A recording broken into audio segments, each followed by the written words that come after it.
What's up guys? Welcome to my vlog. Kung bago pa lang kayo dito sa aking YouTube channel, please click the bell button and subscribe. So ayun guys, ang unang pag-uusapan natin ngayon ay kung paano mag-add and create ng thumbnail sa YouTube channel natin. So ayun guys, ano nga ba ang thumbnail? Ang thumbnail guys ay ginagamit pang cover page sa ating YouTube video or vlog. So ayun guys, ano nga bang natutulong ng thumbnail? Ang thumbnail guys, ginagamit upang maakit ang mga tao sa ating video at maganahan silang i-open ito kung magandang ating thumbnail. So, ayun guys, ang gagamitin lang natin na app, Pics at saka YouTube Studio. Ang una nating gagawin guys ay kung paano gumawa ng thumbnail. So, ang unang step na gagawin natin ay open lang natin ang PicsArt na app. So, ayun guys, na-open na. Saka pangalawang gagawin guys, click nyo lang yung add button dito. So, edit. After nun guys, pili lang tayo ng gusto nating background. So, ayun guys, pipili lang tayo Kahit ano-ano muna guys So, saan na?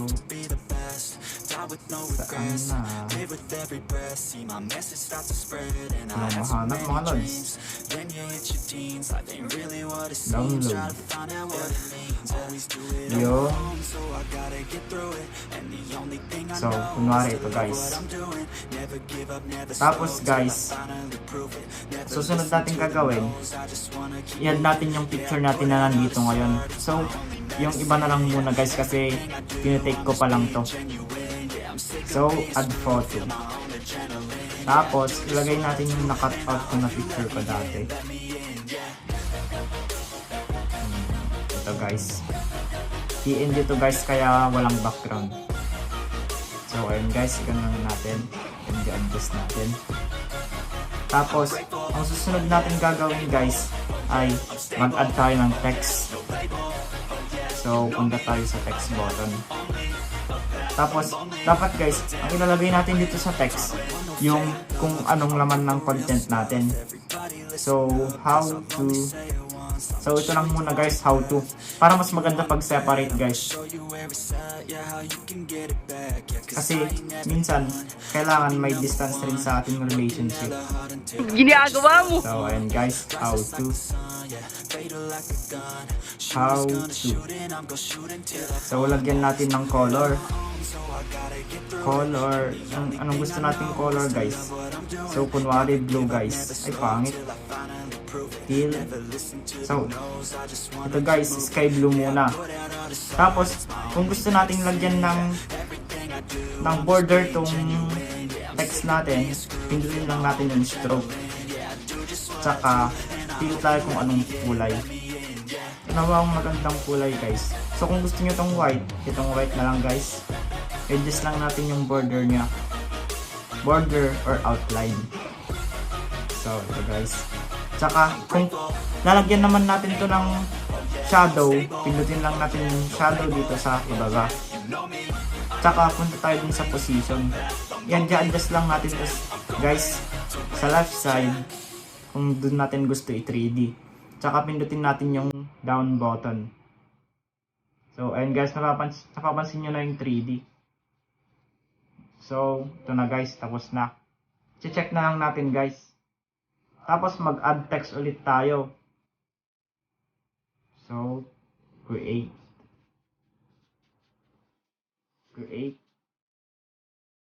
And, so create muna guys. How to create.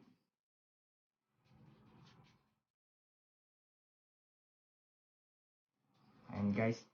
Tapos, ang susunod na step guys, gayahin lang natin yung ginawa natin kanina.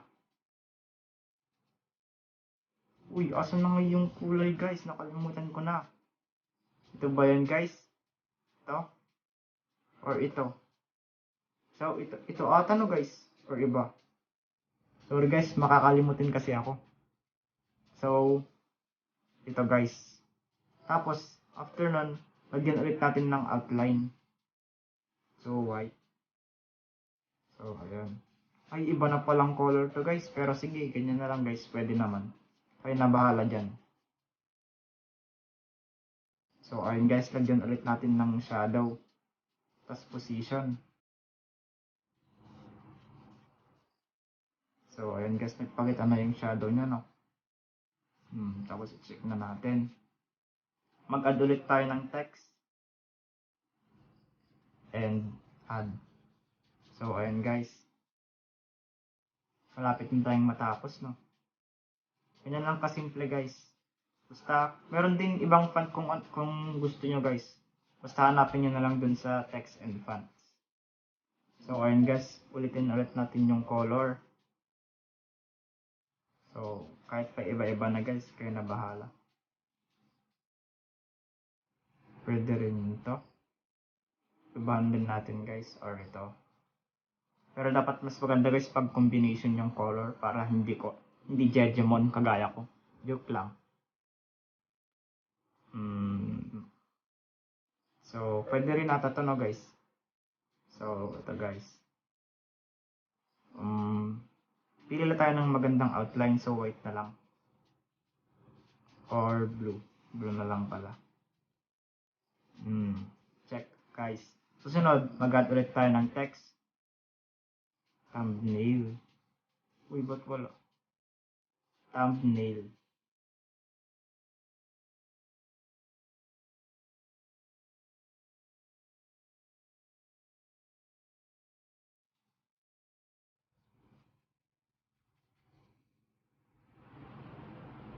Dito guys yung mga font, oh.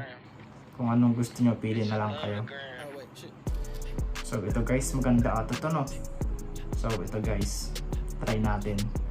Tapos lagyan natin ng color. So anong ngayon magandang color guys? Try natin yung ito guys, baka maganda, parang maganda. So ayan guys, lagyan ulit natin ng outline. So white. Maganda ba white guys? So ayan guys, okay naman. Tapos check, ayun na guys. So ayun na guys, no. Dagdagan na lang natin ng mga sticker para mas gumanda pa. So punta tayo dun sa sticker. So ayun guys, may in-erase o kanina. Ito YouTube Studio. Ayun guys. Punta lang natin kung saan natin gusto. So, ayun dito guys, lagay natin dito. Tsaka mag-add ulit tayo ng sticker. Wala na guys, hindi na nagpakita yung sticker kong isa. Wala kasing wifi. So, add photo na lang ulit kasi nakasave rin naman yun. So guys. So, ayun guys. Tapos na. Ganyan lang kasimple guys ang paggawa ng thumbnail. So ang susunod natin gagawin ay kung paano mag-add ng thumbnail sa YouTube channel natin. So ayun guys, kung napapansin nyo, nag-iba yung background natin.